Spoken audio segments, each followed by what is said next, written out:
Good morning. Welcome back. All eyes of America are on Georgia today as voters head to the polls in the highly anticipated Senate runoffs. The stakes couldn't be higher, and both races are neck and neck. So joining me live with the key counties to watch for, pollster Justin Wallin. Good to see you this morning, my friend. Thanks for being here. Good morning. Thanks for having me. Of course. Okay, here are the four candidates. This is what it's coming down to.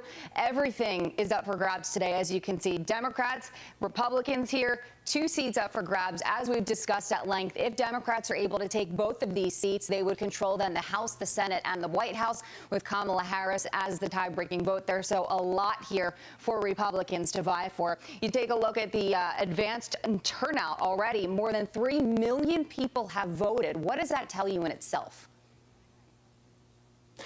Well, as you were mentioning earlier, I mean, everything in this election is about turnout, right? Everything else is too close to call. So when you look at that 3 million of early votes, it's about 83% of the early votes that were cast in November, which was record-breaking, right? So if you look at that 83% on the surface, it looks like there is no issue on either side with base not coming out to the vote. That's the big question. Is the current rhetoric suppressing any particular voting bloc? Do people feel their votes are going to count? At 83% statewide, it looks like on the surface everything's okay. Okay, so let's go ahead and break down some of these specific counties that you pointed out that we need to watch, and we have some of them highlighted here. Let's go ahead and start out in DeKalb County, which is the 4th largest county in Georgia. This one is a Democrat stronghold, I believe the second most Democratic county in Georgia. So what do we have to watch for in this county specifically?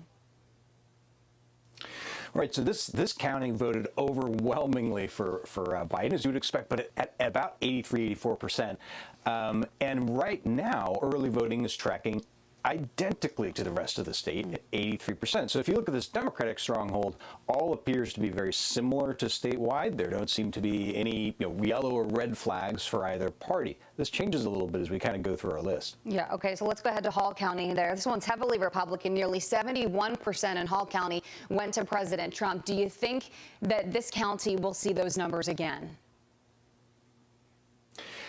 In terms of proportion that votes for Trump, quite possibly. But in terms of overall votes, that's where we're probably going to get into a real challenge. We're at 69% of the early voting compared to November.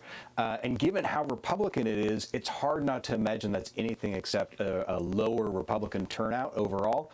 I think this is definitely a yellow flag for Republicans in Georgia. Interesting. Okay, so definitely keep an eye there. Now let's go to Gwinnett County. Used to be in favor of the GOP. This one has flip-flopped a little bit. Do you think Republicans can pull any more support here?